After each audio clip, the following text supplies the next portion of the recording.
All right, everybody, welcome to the first part of session 10.1, where we're going to be going over the basics of the Buckingham Pi theorem, just kind of getting our feet wet with this concept before we jump into similitude and other modeling stuff.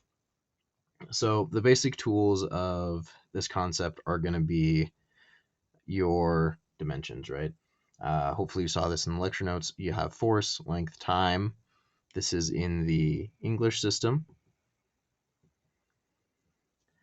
And then mass, length, time in the SI system.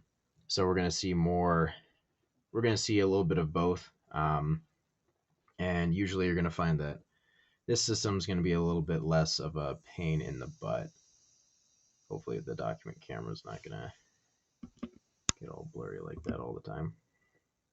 I'm figuring this out as we go along, so bear with me a little bit if we run into any technology issues.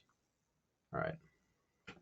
So in this problem, it's asking for to verify that the Reynolds number, which is rho v d over mu, is dimensionless.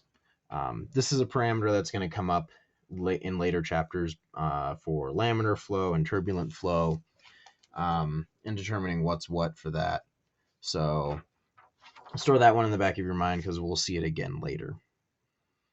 So to verify that something is a dimensionless number, we'll just start by writing some stuff out. So rho v d over mu. All right. So the dimensions of rho, another important point is that your equal sign is always going to have this little dot above it, right? Because this isn't equal to its dimensions. It's just in terms of these dimensions. So on exams, while you're doing your homework, make sure you're always putting this little dot above your equal sign, just so we're technically correct there. All right. So starting with our FLT notation, the English, we'll start with rho. So we see that rho is in terms of mass over length cubed, right? But the question is, what's mass in terms of force? So the way that we'll do that is we know that force is equal to mass and times acceleration, which is length per time squared, right? This is from Newton's force is mass times acceleration. But here we have it in terms of its dimensions so that we can work it into our Buckingham Pi theorem. So for mass then, mass is then in terms of, move the squared across, force times squared over length. So when we move that into our density, we have length cubed length, so that gets us length to the fourth, and then we have force times time squared. So force times squared over length to the fourth. Velocity is fairly straightforward. That's just length per time, right? Meters per second or feet per second or what have you. And then d is just going to be a distance, and that's L. And then our mu term here, Newton seconds per meter cubed. Newtons is a force, so that makes our lives easier there.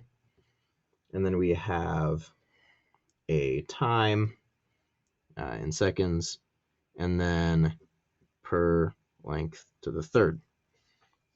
All right, and then we just kind of look at some algebra here where we go, let's see.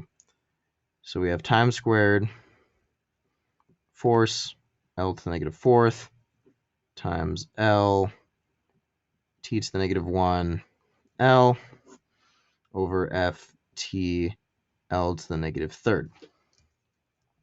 And then you can move exponents around however you want with these negatives and whatnot, but you should get that force to the 0, length to the 0, time to the 0. once that algebra all works out. So we're good in that regard. And then if we go to rho VD over mu, and we're going to do this now in terms of mass, length, and time. All right.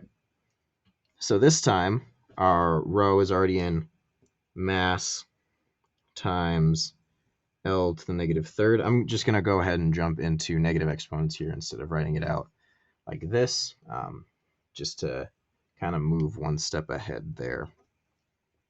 Velocity length time to the minus 1. That one doesn't change, and neither does distance.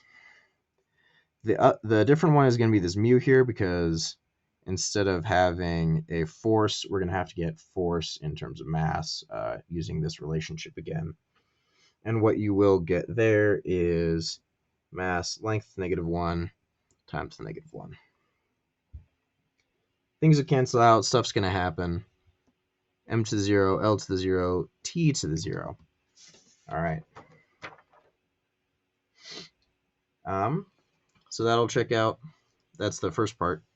And then the second part is determine its value for ethyl alcohol flowing at a velocity of 3 meters per second through a 2-inch diameter pipe. So at first glance, we ask ourselves, well, aren't we going to have to do some weird unit conversion? But the great thing about dimensionless variables is that they're dimensionless. So whatever base dimensions you put into it, you should get stuff to cancel out, and you won't have to do any conversions. So we start with our density, which is 789, multiply by our velocity, and then multiply by our diameter. Or, never mind, we will have to do conversions. Never mind, I lied. So there is a conversion here. So 2 over 12 times our conversion into meters. There we go. And then 1.19 times 10 to the negative third. 1.01 times 10 to the fifth. What are the units on this? None. No units, because it's unitless. And this is the conversion here between feet and meters. Alrighty, so that is our first video. Yeah, not bad.